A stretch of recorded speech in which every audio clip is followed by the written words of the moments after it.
This whole area is like this. The whole of Bankside and the borough, south of the river, it was always treated like the city's poor relation, perhaps even its shadow self. Everything dark, everything the city didn't want to see. So all the foul trades like leatherworking, all the prisons. We had 5 prisons in this small area around London Bridge. And then later, of course, the brothels. And then actors and whores, natural bedfellows. Put the theatres over here. So everything that the city preferred not to have within the walls got pushed over here. It was in one sense a dumping ground. And yet, out of this rubbish heap, Shakespearean theatre is born here. Chaucer sets off on his pilgrimage here. Dickens has experiences that will shape his entire life as a writer. It's an extraordinary story in this area, again and again, of the despised and the rejected making good. And Crossbones, to me, is absolutely the heart of this mystery. Come away, come away.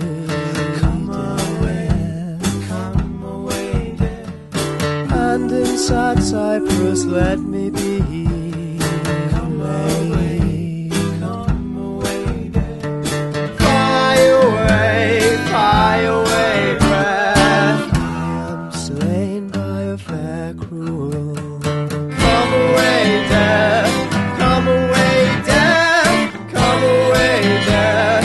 Come away, death. Come away, death. Come away, death.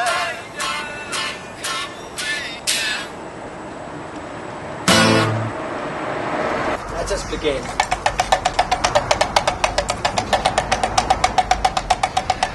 My name is John Constable. I'm a poet and a playwright and performer who's lived in Southwark, in this part of the borough, for more than 20 years.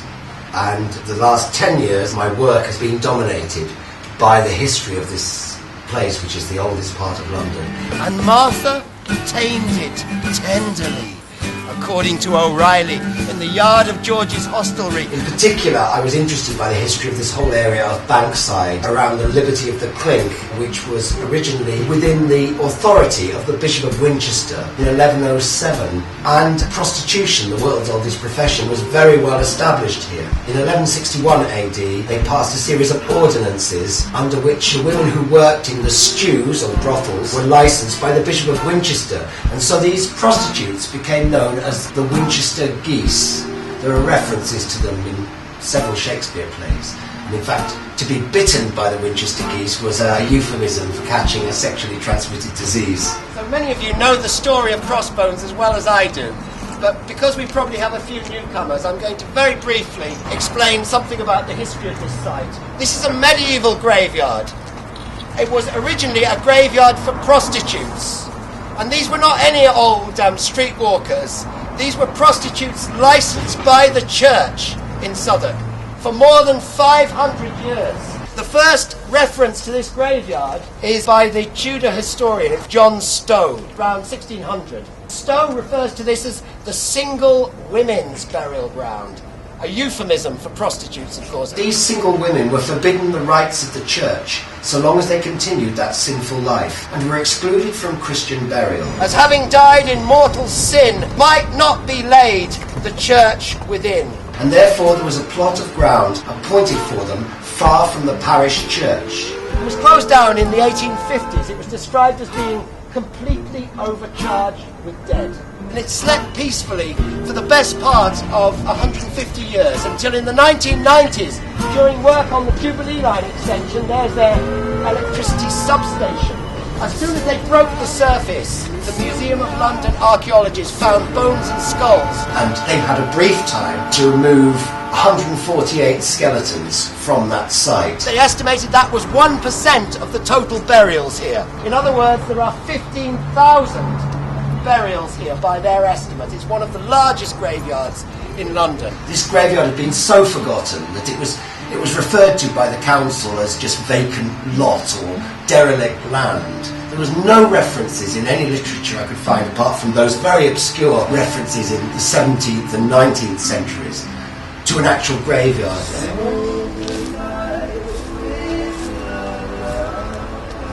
Crossbones represented a wound, in a sense, a wound of history. In terms of my own work, I embarked on this idea of healing the spirits of Crossbones, working to heal them. Life! Life! Health! Health! Happiness! Happiness! Open pathways! And I decided to do some work, kind of automatic writing, channeling. I was writing in my notebook here.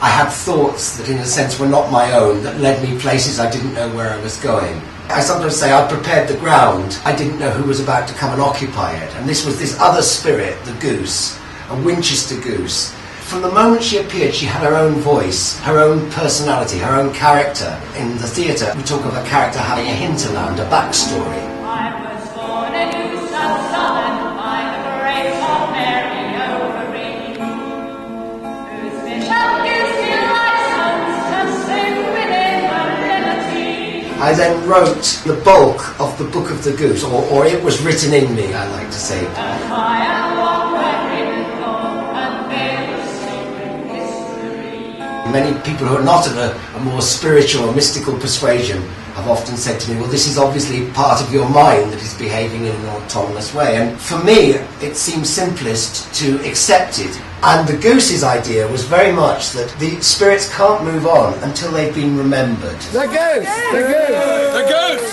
The goose! By remembering them and honouring them, we give them the opportunity to find their way forwards. As you can see on the gates of Crossbones, all the names written on ribbons. Now these are names which I collected from the London Metropolitan Archives. So, ladies and gentlemen, if you haven't already hung your name, The Goose's teaching is about embracing the people who are very often excluded. This was me as a working girl. I worked for 3 years in a brothel, which was sex and sex and sex is not that interesting. In other words, people who for whatever reason have been marginalised are brought in and celebrated.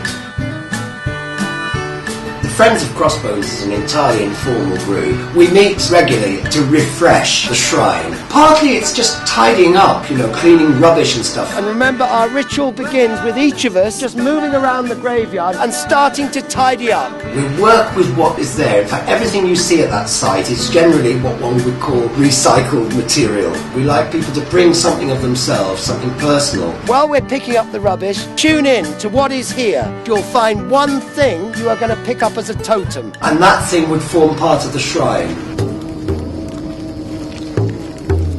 Because the site itself has been so disrespected, many of the rituals you'll see us perform at Crossbones, sweeping rituals, using perfume, incense, the lighting of candles. This is for purification. We are looking to engage with the spirit, not with any literal truth, but with what one might call a poetic truth, a truth that points to something beyond ourselves. But by doing this, we're making our own connection, and I think this is what attracts many people to the shrine and to these rituals. And so, through doing those events, more and more local people and people from further afield became interested and involved. I've been coming on and off now since the year 2000. Just became very enchanted by the story and its relationship to local history. And I've been coming here for about 5-6 years.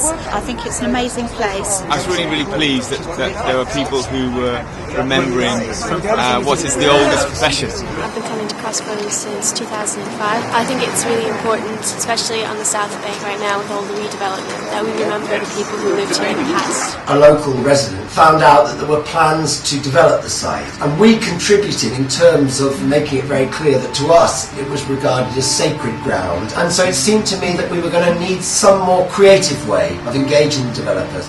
A number of friends of Crossbones are working to create a beautiful memorial garden. People seem to think the gate was a good place to throw their rubbish, and we've noticed there's far less of that, particularly since we installed a Madonna, Our Lady of Crossbones, and making it look like a proper graveyard. But that's what we'll be campaigning for, and I believe that's what we'll get. So I think it's really important that Crossbones exists so that people can come and honour people who made this neighbourhood what it was. I think it would be amazing and right if the church was to come back here and would right the wrong they've done. I would like to see the dead honoured here in whatever way that can be.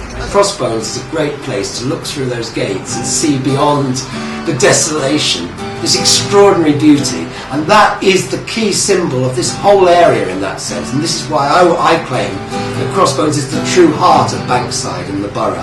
mistress mine.